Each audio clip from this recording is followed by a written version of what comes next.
Going on. Cool, we're live. So hello everybody. This is our new format, and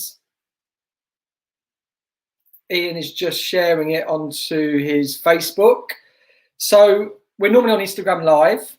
We're going to try this out for a few weeks because we've got a little bit more control. It's a little bit more pro. So myself and Ian are here, and as you can see from the title, we've got David Murray who is going to be joining us. So Ian, do you want to introduce David? Yeah, definitely. So hi everybody.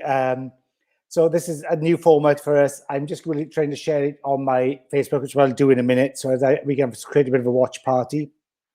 I've got Daniel Granger actually who's trying to ring me. Oh, was he? Yeah, he's up 3 times.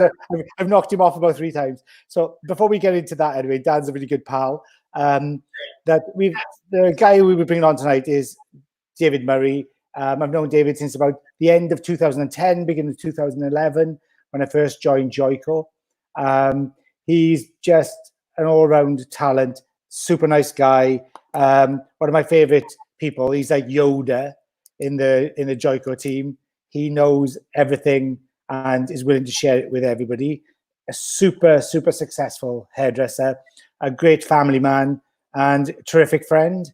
So I'm just really excited to have David on. I know you've met him the last 2 years, Paul, and you think highly of him as well. So without further ado, let's bring him on. I'm going to try and share this on my thing. So you crack on, bring him in. Here he is. Hello. Hi, guys. Did you like the intro? Very nice. Very nice. Wasn't expecting that at all. It's true, though. I thought you were going to say what you're really taught me. You know it's right. But no, like David, just like do an intro for everybody. They've probably seen you on the Joico lives. But yeah, tell them about you. About me. Well, thank you very much for having me on tonight. Really. Thank you, mate. Huh? Absolute pleasure. Oh, yeah, not at all. Pleasure to be here. This is a great new system you've got set up here as well. The 3 of us on the one screen. I haven't done this one before. Looks really cool. Very professional. Yeah. Very impressed. First time. What? First time. You're the first. Yeah. You're the first. I'm the first. Yeah. I feel especially privileged now. But as I said, I've known Ian now for a long time. Paul, I've known you for the last couple of years. I've been with Joico. This is where I met the 2 guys here. I've been with Joico now for, 12, 13 years. And back then, there was just a smaller team. And then over the years, it's grown. People have come in, people have left. Oh, God, yeah, it's massive now, right? Now it's absolutely massive. Yeah, but I think it's stronger than ever now, though. We've got such a strong team. And delighted to meet you guys as well. So before that, though, David, do you want to give us a little bit, what I think most people would want to know is, first of all, what took you into hairdressing? And then your journey from there into, because I know you were into competition stuff, and then your journey from that into a platform artist, into a representative of, I think you've been with 2 different brands, right? Yeah. Okay, do you want to tell us a bit about that? The long story. Okay. Have we got an hour? Go for it. So way back when, I'm hairdressing now, I think 33 years. I was 16. Still a novice compared to me. There's catching up to do. But yeah, I was 16 and I was still at school, obviously. And school was okay. I didn't hate it too much. I didn't love it too much. It was okay. But I just knew I wanted to do hairdressing. I just knew because I was cutting my friend's hair from when I was about 12. 13. Wow. Really badly, like really badly. There was so many mothers on my street, it was unbelievable. But I just, I thought I could do this. And I remember when my mother would go to the salon, and she didn't go to the salon every week, she might have went every couple of months. I was that strange kid on the street who went with her to sit with her and just take it all in. I loved the whole salon environment. And I was doing that again from about 12 or 13. I remember looking at these hairdressers doing my mother's hair thinking, yeah, I can do that. I can definitely do that. And I loved it. I loved the smell of the place. I loved it.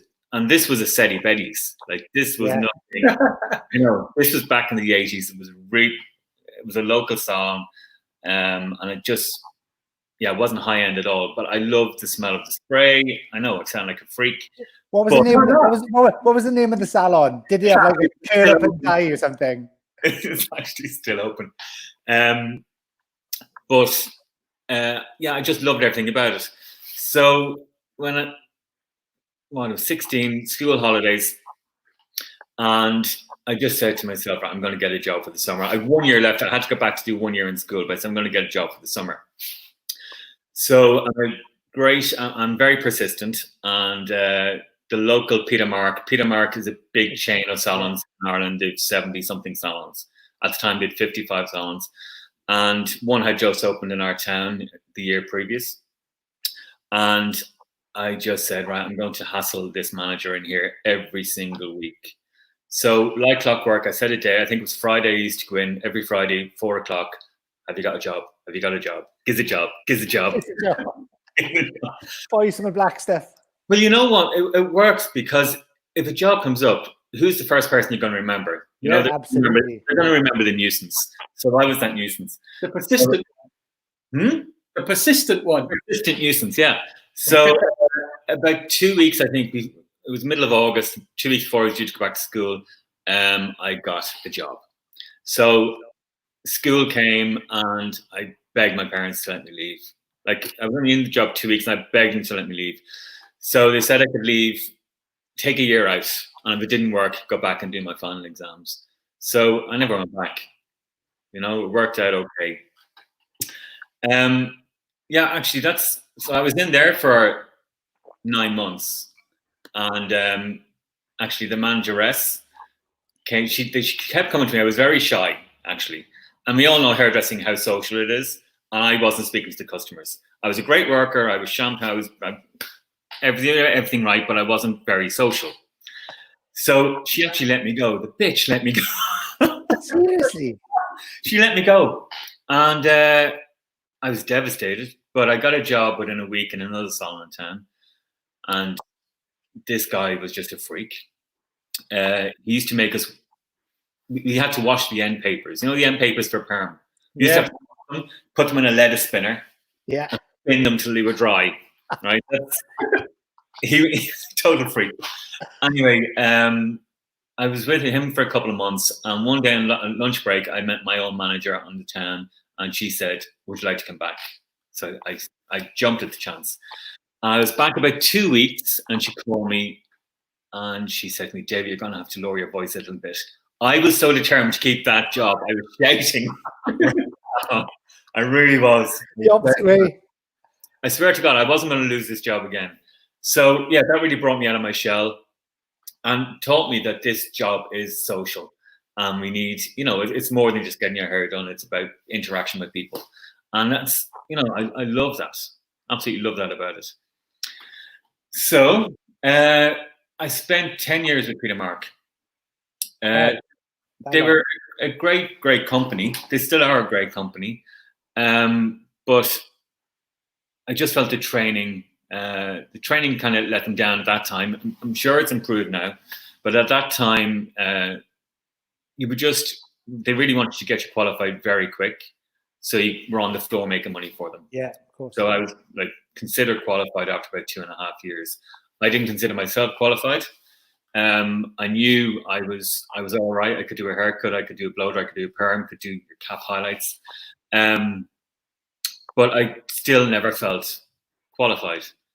So I'm a great believer in education and training. So you have to start with yourself. So I used to take myself off to Sassoon's maybe, or I remember I went to the Wella Academy in London. I don't think we had an academy in Dublin at that stage. So I go to London once or twice a year, save up and go and do whatever, just different courses. Where was the academy then? Was it in Mortimer Street or was it on Euston Road? I think it was Molesworth Street. On Mortimer Street, is it? I can't remember, to be honest. The Mortimer Road. Clue where that was. The Sassoon Academy was. Yeah, that was in Davis Mews. Davis Mews. Yeah. That was the one. That was. So I went there a few times. I absolutely loved it. Because back in the 80s in Ireland, there just weren't many opportunities for education for courses. As I said, Peter Mark was the biggest entity in hairdressing here, and there just really wasn't many other courses going on. So that's why I used to go to London quite frequently. Yeah, and now it's exploded. Like, I feel that Ireland has so much more sort of going on. Maybe it's just social media side of things, but no, it has. In the 80s, it hadn't, but now it's fantastic. The level, the standard is absolutely fantastic. Yeah, everybody's into education. Everybody's into bettering themselves. Everybody wants to be better, and I'm delighted with it. It's fantastic. So coming to that, and I know you're not going to really kind of take this, but probably you were one of the pioneers then in Ireland with your show work and platform work, because even though, like, when you did the avant-garde stuff, that was like, you still attached a big educational thing to that, and you would educate your own team and on other seminars. But you were probably one of the trailblazers in Ireland to really set the educational taper alight, really. That would be fair to say, do you think? Well, you know what? I never ever thought I'd be a platform artist. I never thought I'd be an educator. And there was a lady, there is a lady in Ireland called Maeve O'Healy-Hart, and she runs Irish Hairdresser magazine. And I got to know Maeve really, really well. I met her at a hair show in Drogheda once, I think, and I got to know her really well. And she started pushing me to do some education. And I said, you will never, ever get me on a platform to do a haircut. Never. I was doing competitions with this stuff at this time, but that's different because you're part of a wider floor. The focus is on you. But she said, I'm going to take you to see somebody.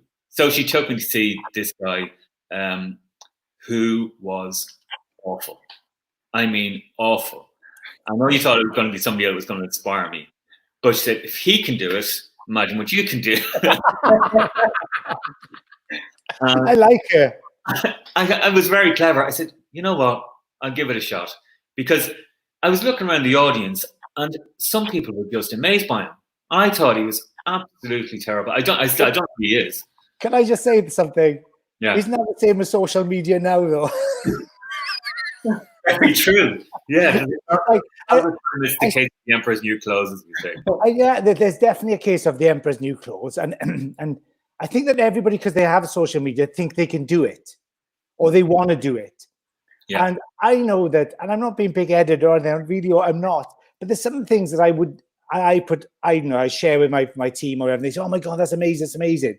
And I'm like, "Oh my God, that's awful! I would never put that on social media." It's like, it's ugly, it's not good, it's not finished, it's not, it's just an idea. And they're like, "Oh man, you should do that. You should do that." I'm like, "No, it's awful." But then I scroll through all the time, and you think, "Oh my God, maybe my awful isn't quite as bad as I thought after all." And I just, because I see so much dross on there. You set a standard to yourself, and that's the standard you have to live by. You have to be comfortable with it. Yeah. Because my girls in the salon are always, they think I'm way too picky. I'm way too fussy what I let go onto social media. I'm happy with the hair that's leaving the salon, but I need to be happy with the picture as well. I need to be happy with everything that's going on in it. Because you're putting up a representation of yourself in your salon. And I think sometimes younger hairdressers are just way too fast at putting up stuff. They just want a quick road. Yeah, I agree with that. Not all of them. I mean, there's some amazing work on Instagram and on Facebook and social media, but sometimes people can see it as a fast track to get to where they think they want to be. Yeah. And I don't like that. No, I think that, it's really funny because when I do education in this area or in Wales or in down the southwest of England, and you go to do a seminar and you take like a short haircut, it freaks people out because everybody's doing like long, wavy, balayage, ombre, whatever, hand painted stuff. And then you take a short technical haircut and they're like, I can't do that. Yeah. And they've got great Instagram followings, they've got amazing, but that's what they do.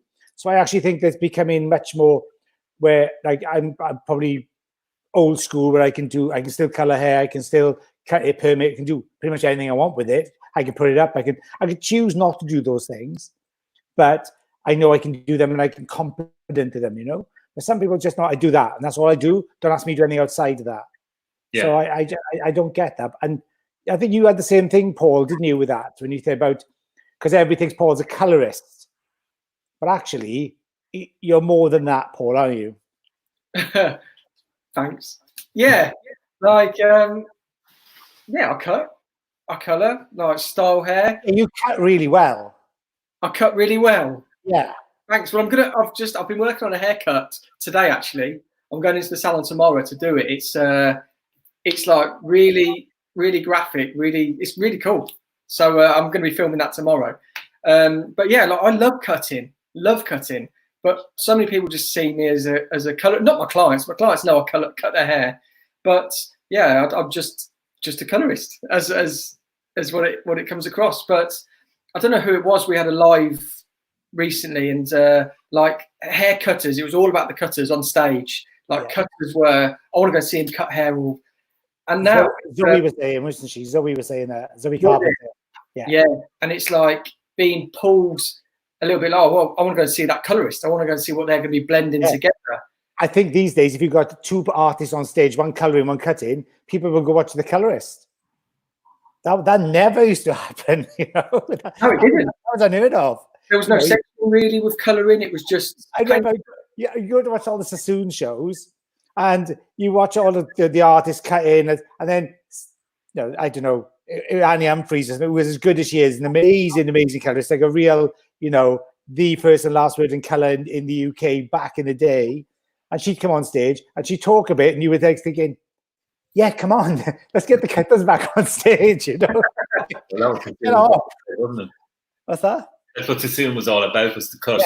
Yeah. And you know, obviously both the cut and the color works together, and even more so now. But I think color is more dominant because it's longer hair and it's all about the textures, but the blends is about the kind of the highlighting, is about the negative spaces and all that type of stuff. Where the cutting is kind of, because it's so long, then, well, what are you going to do with a long haircut? Trim it with, people are afraid of layers. People are afraid of like graduating, forward graduation and putting shape in. And I still think with long hair, you still have to do all that stuff to make it look amazing. Yeah, like I done the live on the longer look there a couple of weeks ago. As I said, long hair should be given the same respect haircut wise as we do short hair. Yeah. It's not just about banging a few layers in there and that's it. You know, you still have to think shape and shape and suitability and face shape and hair shape. You still have to give the same respect to long hair as you do to short. Yeah, it's the same thought process, isn't it? I think. Yeah. I think we're doing a disservice to our clients and we're being a little bit lazy if we get somebody in longer hair and all we do is give them a few layers in through there. You know. I mean, do you see these guys? I don't know who they are. They're like they're like maybe I don't know. I think I see them. They come from like Turkey or something like that. But they get these big scissors and they just cut it off, and then they do all this from the underneath to cut it out, and then it's always styled curly. It's a blunt bob, and they just put a wave in through there and end off. Yeah, or they just take out the. Take out, and I'm like, oh, dear God, really? You know, there's no real thought in that, is it really? No, but then what's annoying when you see stuff like that is, I mean, I got a message from a client saying, "Have you seen this new way to cut hair with the razor? Can you do that?" Thought it was something special. I mean,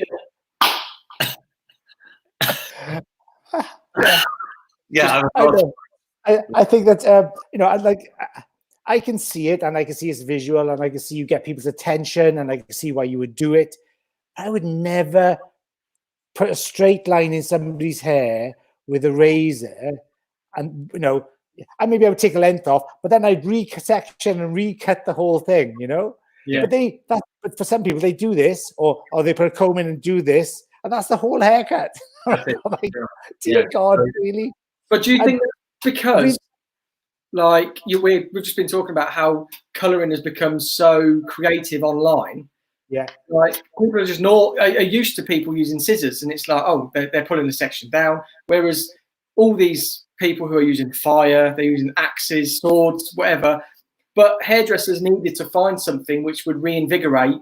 Well, David, she came in and said, "Can you cut my hair this new way?" So it is like trying to reinvent the wheel as such, but it's just not fundamentally there. No. Yeah. There's no foundation to it, is there? No. I mean, if you want me to cut your hair with a razor like that, I can, and charge you twice as much because it's a new technique. Special technique. But no, I don't think. I think people are wiser than that. Eventually, they cop on that it's. Yeah. But the thing is, and that's what I was going to come to, is actually when you read the comments, people are saying, "Wow, that's amazing. That's incredible." And what I stress is, because my philosophy is about beautiful hair, beautiful, well-conditioned, colored, groomed hair, right? And I always say about to my team is that the general public, people mostly, they don't know a good haircut from a great haircut. So therefore, what you really have to focus on in the salon is all the service elements that actually support it, because people can always tell when they've been treated really well and they've been treated average or poor.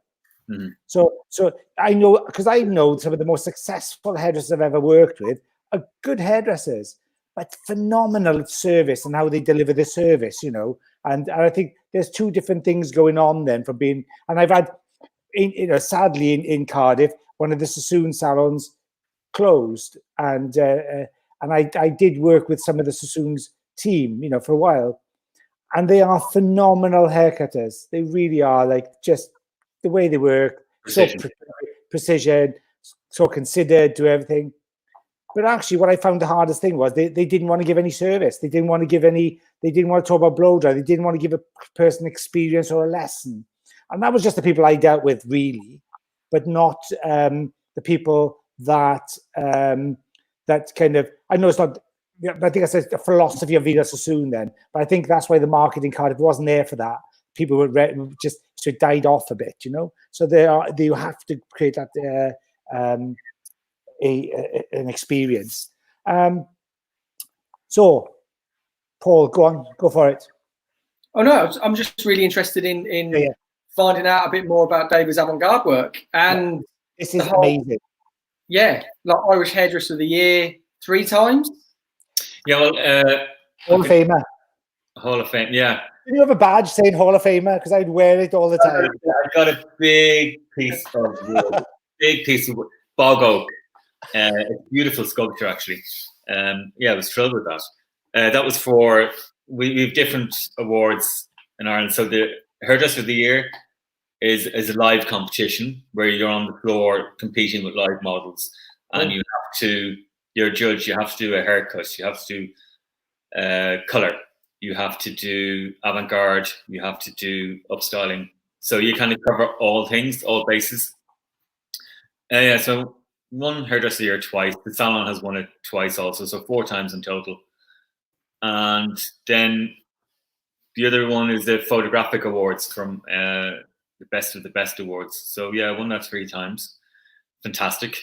That's all, as I said, it's all photographic entry. And that's when I was awarded the Hall of Fame. So I've been very honored and very lucky. And does that mean you can't enter them again once you become a Hall of Famer? Well, I don't think I'd like to enter them again anyway. For me, so the reason I love competition so much, and the reason I think everybody should do competition, there was a whole philosophy behind it. Again, back in the 80s, there was none of this. There was no social media. So if you wanted to get a profile, if you wanted to get noticed, the way to do it in Ireland anyway was through competition. Yeah. So I used to, with Peter Mark had their own in-house competitions.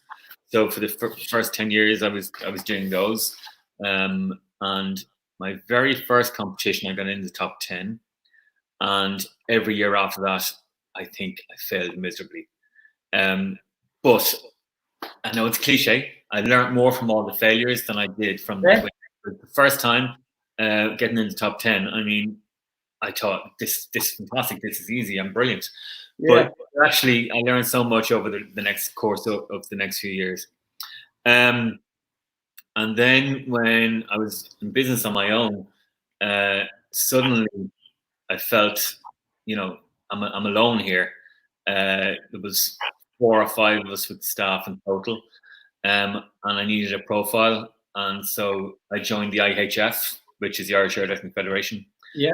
They straight away I felt part of a group again, and they have their yearly competitions, the Irish Hairdresser of the Year.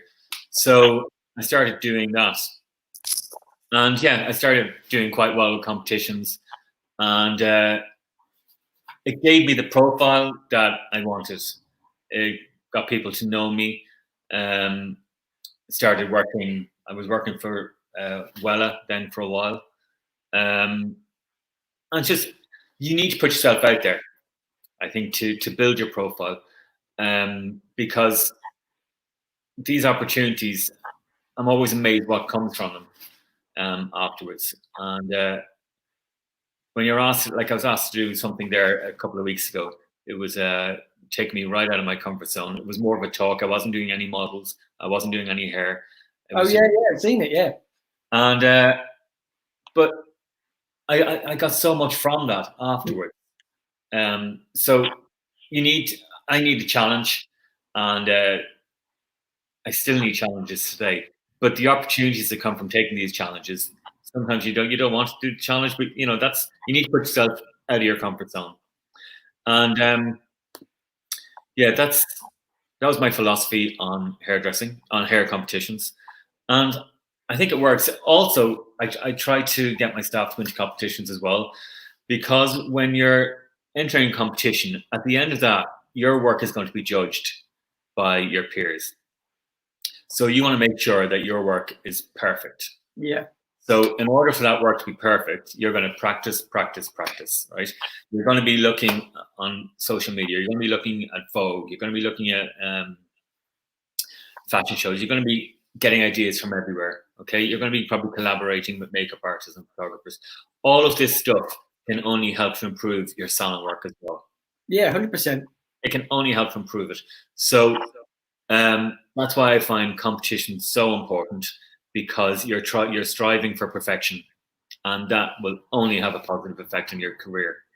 So that's a good point. If anybody has anything they want to ask David, if you just write in the comments, and Paul and I will bring him up with him anyway. So Paul is watching his, and we've got live comments going on here as well. So please just ask David any questions you think we're missing. That'd be really good, because that's why he's here. So there's a couple of things that I saw you.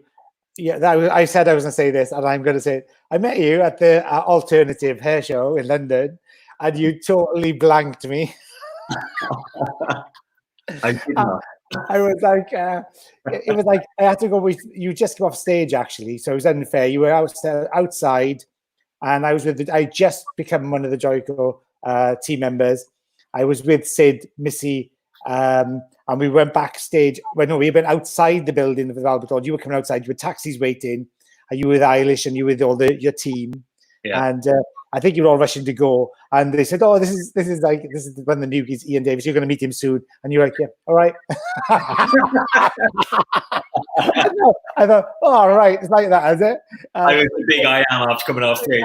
It was brilliant. Your chest was still up here, but it was like, and I thought, "Oh, I don't think I'm going to get on with him." And actually, it's the total reverse. But so the next time we met, we started speaking, and you started to share with me all the work that went into especially that show. You had the aluminium breastplates and the hair, and you had knitted the hair and stuff. Yeah. So do you want to give us a little bit of a background and you had actually done that as well? So you didn't just get somebody to do it for you. You had somebody to show you how to do it and so on. Yeah. The Alternative Hair Show. Oh my! I've done it twice, and it was phenomenal. I mean, it's definitely one of the highlights. 2 of the highlights of my career was because I've been going for years. I've been going year after year, and I never ever thought I'd have the opportunity to be on stage. and put on my own show. So thank you, Tony Rizzo, for that opportunity. It was amazing. It's such a great show. It's for such a great charity. But avant-garde, I absolutely, it's one of my passions, and that's why this show was one of the highlights of my career. The reason I love avant-garde so much is because it takes you to a whole other level, not like a whole other world. Sometimes you can be limited with models when you're cutting, when you're coloring, because obviously, they have to go on and do another job after you're finished with them. But with avant-garde, you can do everything behind the scenes. So you can make these, for the alternative hair show, I think you have 6 models is all you're allowed. So you're able to make these 6 hair pieces at home, in the comfort of your own home, and just have great fun. That one you're talking about, the crocheted one, yeah, I had crocheted hair, we knit hair. It was inspired by a collection I had seen from the Paris Fashion Week, where John Rocha, I don't know if you all know John. Yeah, the Irish designer, right? Very famous Irish designer. But you know him, right, as well? I didn't know. I still have never met him. But oh, really? I loved his collection so much that I based my collection on this clothes collection. And I just said to Ishwan, I'm going to ring him and see if I can get these clothes. Why not? But I said, you're going to ring John Rocha? I said, yeah, I know, he's a man. No problem. So we didn't get John, but we got his assistant, and said what I wanted to do, and it was for the Alternative Hair Show and big event, Royal Albert Hall. I mean, it means nothing to them. They had just been in Paris Fashion Week, New York Fashion Week, London Fashion Week. We said, leave it with me. The very next day, she came back. She said, yeah, that's no problem. They're just in storage in Paris or somewhere. We'll get them over. Wow. So, I mean, it just proves to me that, we're all human. You just ask a question. Sometimes you're amazed at the answer you get. I never expect to get it. So he sent, I could pick which ones I wanted out of the whole collection of, I don't know how many dresses there were. The shoes, there was head pieces as well, metal head pieces. So I was able to get the whole lot, put them in the back of a van, drive them over to London. I mean, thousands of euros worth. Yeah. Thousands. Basically, his collection was all made out of like rafa and straw and wool and really organic material. And so I wanted the hair to be the same. So we went for crocheted. I actually melted some hair to make it look like lace. That was really cool because I just bought the cheapest hair with lots of plastic in it, like not real hair, and melted it and then pulled it apart, and it gave me this kind of spiderweb effect, and it perfectly went with one of the dresses. Love that. It was amazing. I had blisters on my fingers from all the hair sticking to it. I swear you can see at the bottom of the screen there, we've got like, how would you plan a shoot? There's a questions come in, how would you plan a shoot? It's funny because in the comments I'm reading here, I've got a couple of guys who want to do competitions, and the one they're saying like, yeah, let's do competitions. One saying, I'll do a photography shoot, but I won't do a stage show.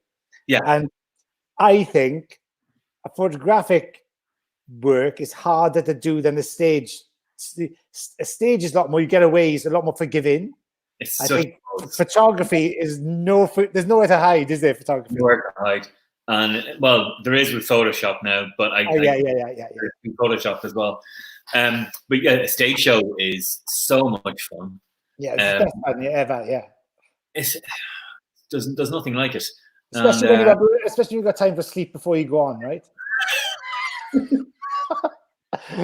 That was the best stitch up ever. You have to be relaxed when you're going on stage. You've got to be relaxed. So, Paul, Lena is getting onto. We done a show in Berlin a couple of years ago, and we were all massive. That show was massive, right?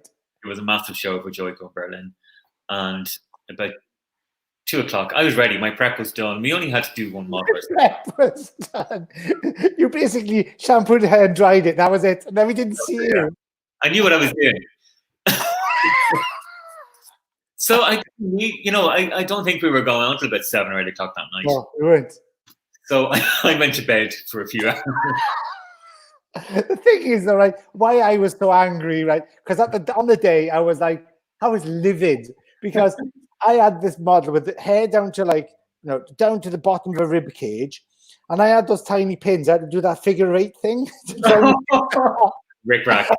I was Rick Racking it for my fingers were so sore. I was there for about 4 hours, right? I was sweating, and people were coming on to me and saying, "Oh, do you need a hand to that?" And the guy who was the director was saying, no, we want him to do it on his own because he keeps the nose attention. We want it 2 different. You want the same person doing it all to get right. I was kidding. Then David comes in, literally I don't know, an hour before it was due. And I was still stressing. I still under my rehearsal. David came in, literally, I don't know, David, how long did it take you to put that hair up? 6 minutes.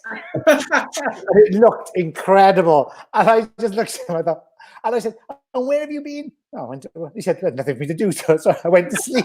Left us all there, working my ass off, sweating. Anyway, so yeah, planning the shoot. Let's go forward to plan the shoot, and then we're going to go on to what you do to recommend to become a platform artist, which is a great question. Well, planning a shoot is exactly in the title of the question is planning. It's all about planning and having concept, but sharing that concept with the people you're going to be working with. And that's sometimes where I struggle sometimes to get what's in my head out to other people. But you really need to do that. You need to have your photographer on board with your concept, your makeup artist, and if you're using a stylist, a clothes stylist. Everybody has to be on the same page. And I've gotten better at it over the years. In the early days, I just turn up and wing it. It doesn't work. You don't get a strong result when you work like that. So your concept needs to be clear. There should be a total, when I say concept, like a theme running through your pictures. Yeah. Should be a story there, shouldn't it? Should be a coherent story. I find sometimes collections are so they just don't work sometimes. Pictures individually can look great, but as a full collection, sometimes it's only the clothes that work. Or and I like to have a bit of a story going on with the hair, with everything, and just making everything cohesive. So work with great people as well. I mean, invest in great people, and it doesn't have to be expensive either. I mean, I'm a great believer in doing test shoots as well, and working with people. You can get model agencies with new faces, who are not exactly expensive. You can work with a photographer who wants to build their profile as well, who isn't exactly well known. The same with a makeup artist. And you don't have to spend a fortune. You don't have to spend any money at all if you do a test shoot with people, and everybody's putting their services in for free, and everybody gets the pictures at the end of it. Yeah. And I think the more you do, the more you find out the type of people you like to work with as well. And I think that's because I think that I like to work with certain people of a certain type of character on those days. And I think it took me a long time to find the people I felt more. I worked with so many photographers, and they were all amazing, but some I felt more comfortable with than others. And I think that you've got to do a lot of that to actually find who you enjoy, then get the experience with, to be honest. I think sometimes people stick with the same team. They get comfortable with a team, and they stick with the same team they do as well. They always use the same photographer. They always use the same makeup artist. And that's good if you're strong enough to change your concept the whole time. Otherwise, things can get a little bit samey as well. Yeah. So it's nice to work with other people as well. Change your photographer, your makeup artist, your clothes stylists, because you can't be closed-minded, and you need to listen to other people's input as well. Yeah, I can be quite stubborn and quite think I know what I want the whole time, until maybe I'm shown a different way. Yeah. I think, it can let go of that control. I'm a bit of a control freak that way. I think in the early days, I remember working with Paul Faltrick. Yeah. And Paul, he was one of the first guys I did any photography with, and he kind of did the like art direction really, and I was really clear about what I wanted, and I was like you, quite stubborn, and I was doing the work I wanted to do, and I was really like heavily into it, and he then pulled me out to say, step out, have a look. Look, if you just try and do this maybe with it, just try that. And I literally did something with a fringe or something, and it changed the whole look. Yeah. And I was like, oh my God, how did you see that? And he was like, well, I think in any situation where you are the main guy, you need strong people around you, because you will see 80% of what it looks like, but somebody will bring 20% that you haven't seen. Yeah. And you have to, whether you take that or not, is you got to leave the ego go, and you got to let that person, you got to trust them then. And somebody do it, you think, oh Christ, you're right. That does work better that way. And I think those, and then you develop that your eye gets better at recognizing things then, till you start to direct things yourself, Yeah, absolutely. I totally agree with you. So how would you, so what do you do to recommend to become a platform artist? How did you get there? What's the deal? I mean, not everybody wants to do it, but there's a lot of people who want to. It's not as glamorous as it looks, but tell us your story about, what would you say? How would you recommend it to people? Yeah, I mean, it can be it was nerve-wracking in the beginning. As I said, I met Maeve. She brought me to see that guy who I didn't appreciate. And I said, right, I'll give this a go. And I just found that I loved it, and I loved sharing with people. I think as we go on to our careers, we have a responsibility to give it back as well. Yeah. How would you to recommend to become one? Just put yourself out there. You need to, whatever company you're working with, let them know you're interested, and yeah, just let them know. Get out there and do it. A couple of weeks ago, I was talking to you, Ian, about doing lives on Instagram. Again, coming out of my comfort zone. I hadn't done lives online before, and I love it. It was great fun as well. So I was really uncomfortable about doing it at first. I remember, yeah. And from the first time I done it, I just thought this was fantastic, a whole new medium. So yeah, get yourself out there and do it. Talk to your company reps and tell them you're interested. It's not going to be for everybody. But if you feel you have something that you want to share, and you feel you have something that you can give back, I would definitely recommend anybody to try it. I think there's nothing like the buzz of educating. What do you say, Paul? How would you go about becoming a platform? Because you've had another way in, really, as well, haven't you? You've experienced that. Yeah. Again, put yourself out there, show that you want to do it. But I got asked to do a few things. I was like just winning local awards and all that sort of thing, and then it went a bit bigger, and then companies start to notice you. So like when David was talking right at the beginning about putting himself out there to create a bigger profile, the world's your oyster now. Social media is here. If you're not doing anything online at the minute, and you're thinking about you want to win awards or you want to become an educator or a platform artist, start with building your brand online. And that's the reason we've put this together, because we wanted to expand our profile. We wanted to bring something a little bit different. So we're not cutting hair or colouring hair, but we're connecting with as many people as possible. But that was it really, like putting myself out there with doing shoots. But like David was saying at the beginning, all mine were free. Like my models were free, photographers were free, makeup artists, they were clients, they were friends. They wanted to practice. I wanted to practice. So that was it at the beginning, really. I think that's the true form of collaboration then, really, isn't it? That's good for you, good for them. And I think you've got to get people who are willing to collaborate on that level and not. I hate it now. A lot of collaborations are too one-sided. Yeah, Somebody's getting more out of it, and you're not.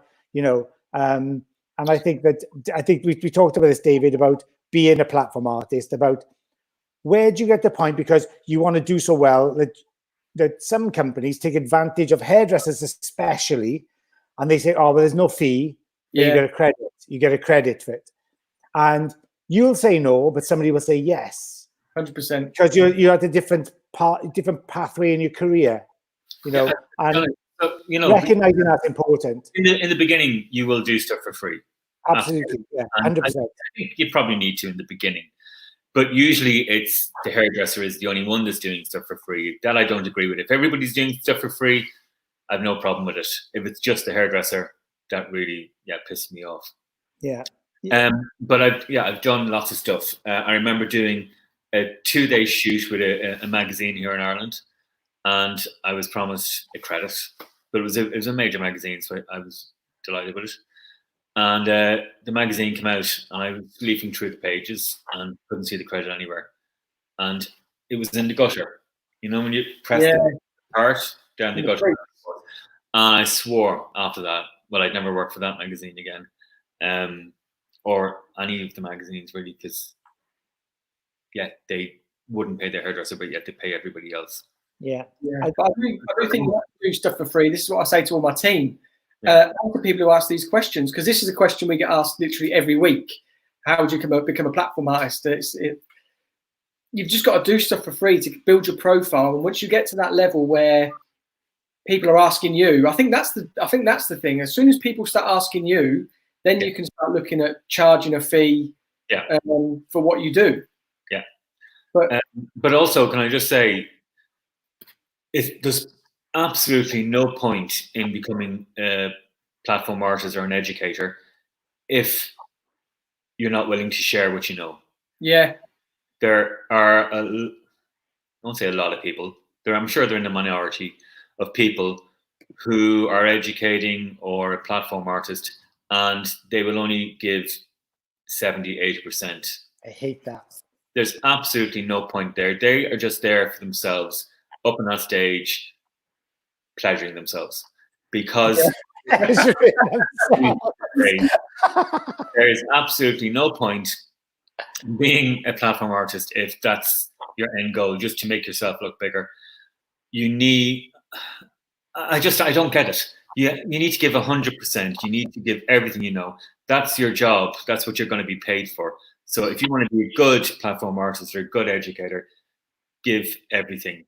Sometimes people are afraid to give everything they know because they think they'll take that and they become better than me. Yeah. That's what you need to do. You know, you're meant to do that. And what I find is I give everything. If I'm teaching a class, say with 10 people,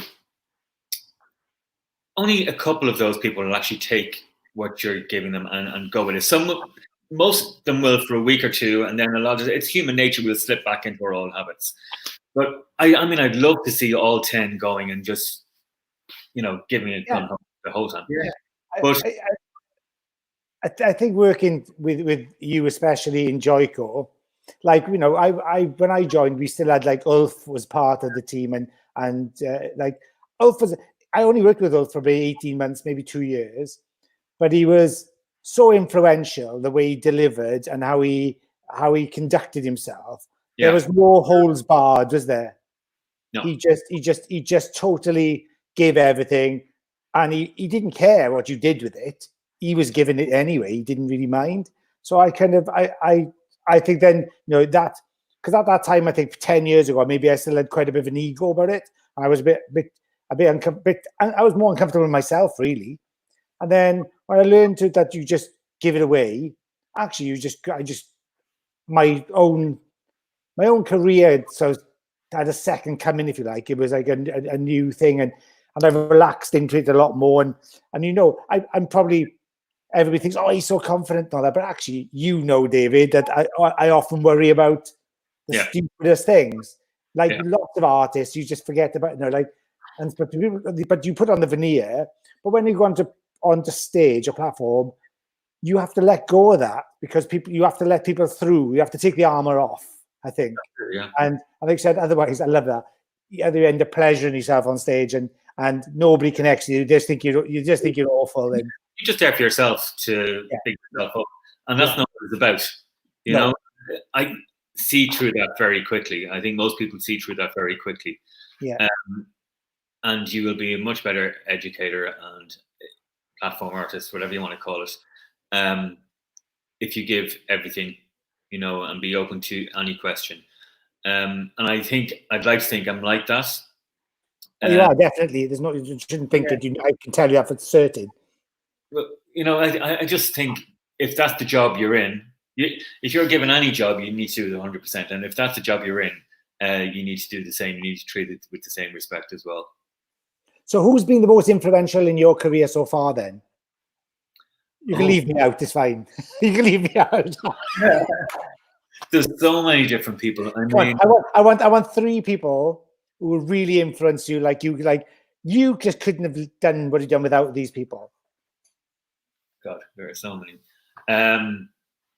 Angelo Samanara, I absolutely adore.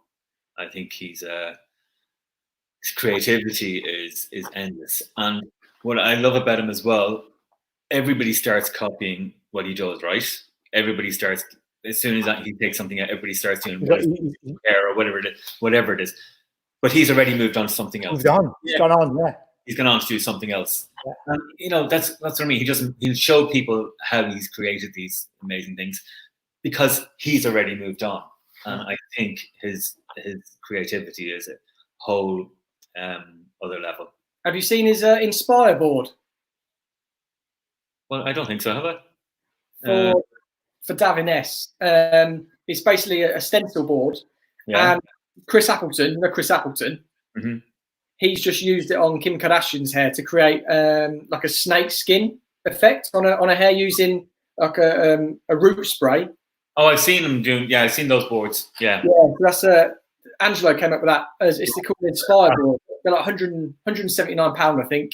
But yeah, you can do all different stencils on them and stuff. Yeah. Yeah, they're fantastic. But he's like a ghost, isn't he? Like you say, like you think you've nailed him down, and then also he's gone. You know, you can't actually. He's like this enigma type of thing, isn't he? But he's such a nice guy. When you meet him, he's very so ordinary. Well, I didn't meet. You know what? It was it was BHA's actually, and we went into the little bar afterwards, and he came in, and I couldn't go up to him. I couldn't go over to him. I just didn't go over. Anyway, yeah, he's definitely his talent is unreal. Well, I think Dove Palmer, because he trained me a couple of times when I went to Sassoons in London. I didn't know who Dove was when I turned up, and I don't think. I mean, he was a builder or something before he went into hairdressing. Yeah. He was one of the soundest guys. I think he was a draftsman, wasn't he? A draftsman? Is that what he was? I don't know. Oh. But he technical cutting ability just blew me away. Yeah, it's unreal.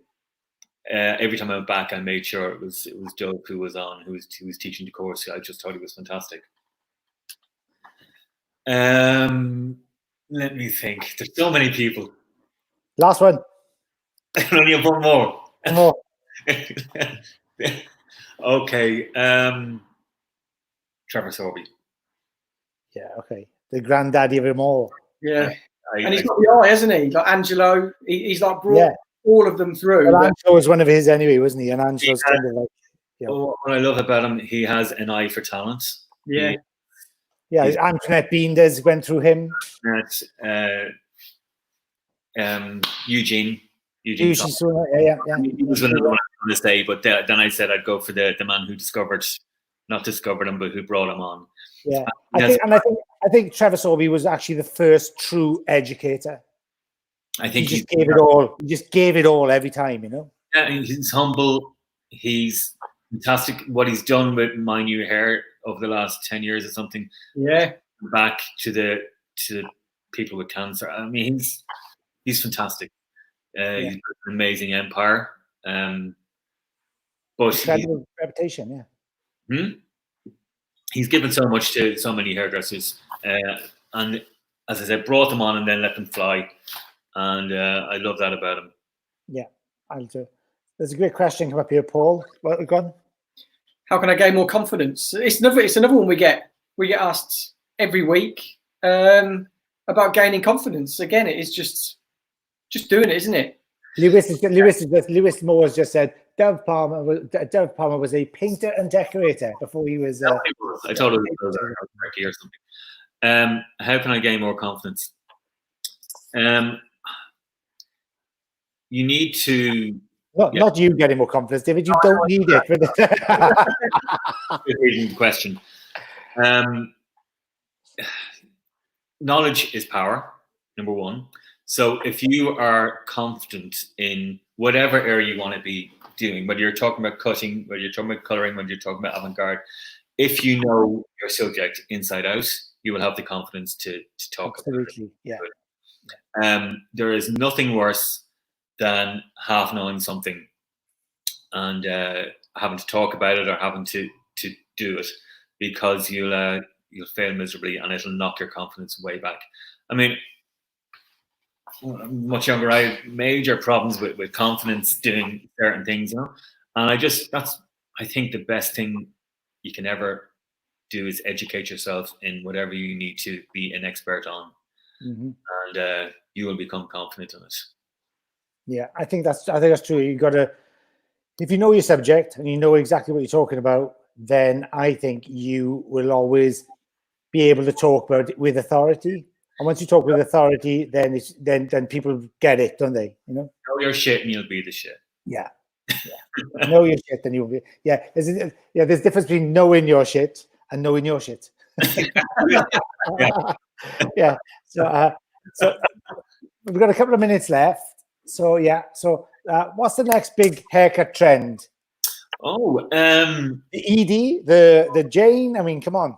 Absolutely. Yeah, so we just created this collection last year called 3B.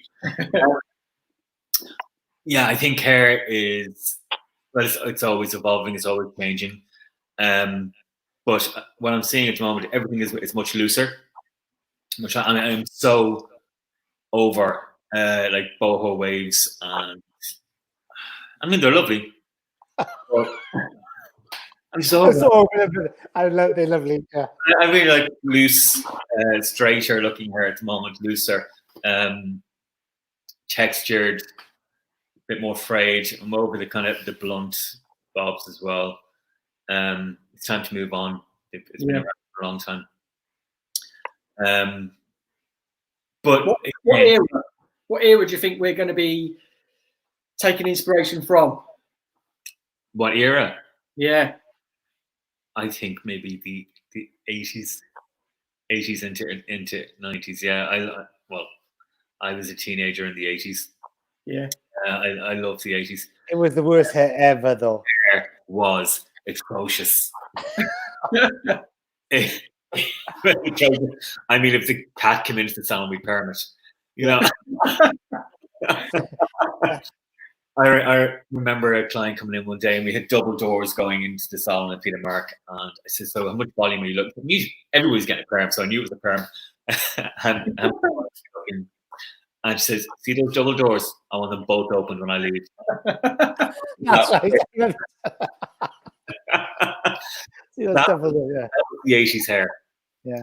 Oh, we've moved a lot on since then, but it's taking something and giving it a twist, isn't it? Yeah. I think that because hair's got wave and texture in it now. I think maybe it's, I don't know. I mean, we often get governed by what society's happening in society. I actually think because of the coronavirus, which we haven't mentioned this evening at all. Well done. But I think because of that, I think that it's going to create some sort of anxiety in society or uncertainty. And normally when that happens as a society, you go down to what you trust and know. So I think you will be seeing things like bobs and structure and lots of maybe textured bobs and things, because it's going to give people that real confidence and that, it's unfussy. It does what it says on the tin. Yeah. So they have to think about it too much. There's not too much experimenting because people will pare down to be what they're really comfortable with. That tends to happen in trend when there's been like a seismic event like we're experiencing right now. So I think we will go back to more kind of like structured shapes, I think, for the time being, for short term. Yeah, like you mentioned the bob there. The bob's been around since Cleopatra, hasn't it? Yeah. And you know, like I still think it can be fantastic. It's timeless. They say, you know, bob's coming in and out of fashion. I don't think so. I think it's always there. It's always omnipresent. Variation world, yeah. Yeah, you know, it's got a little twist, doesn't it? Like, that's it at the end of the day. It's putting someone just puts a personal touch on it that becomes a trend. Yeah. Well, and it's usually about I got a friend of mine, Helena. She's a fantastic lady. She's got a model, her own model company in Bristol, just over the bridge from me. And she's got all these promo girls all over the country. She's got like 100 promo girls working every weekend. She's incredible. And she's just noticed on there, what's the next big trend? Crimping. She is a child of the 80s. Come on.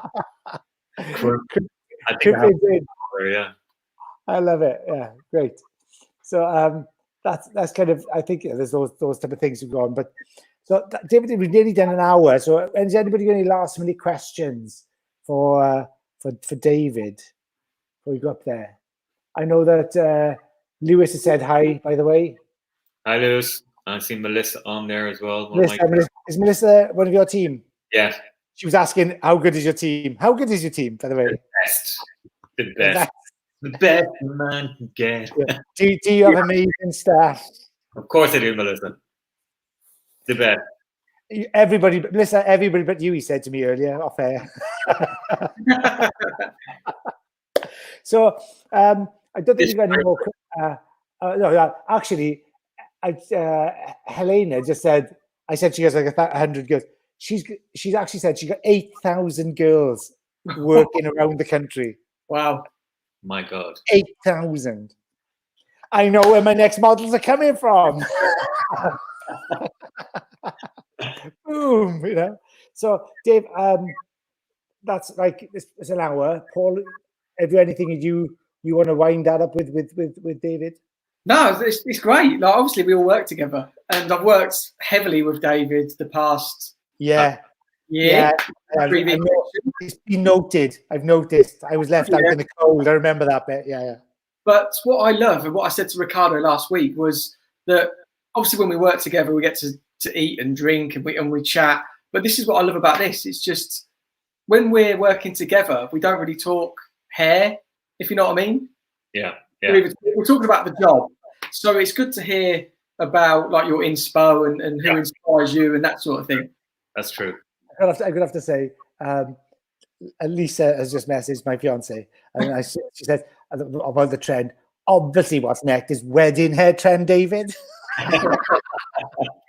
Because David's coming to my wedding, which was cancelled. I was supposed to get married last Friday, but it was cancelled because of coronavirus. And I'd already roped David in to do the hair for the wedding. He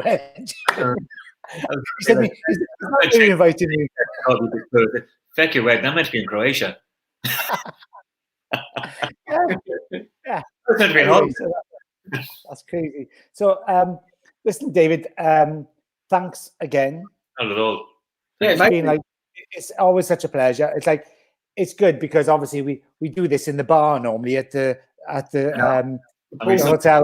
Water. We normally do it. What was it? The Pullman in Eindhoven. This is usual bar chat for us normally, isn't it? And we do talk about each other's careers. We do support each other, I think, and that's the beauty of being a part of the Joico European team is that we are close, and it does, even though it's grown to the size it is now, everybody's still close and keeping in touch. And in fact, this time has made us all closer again, I think, and more supportive.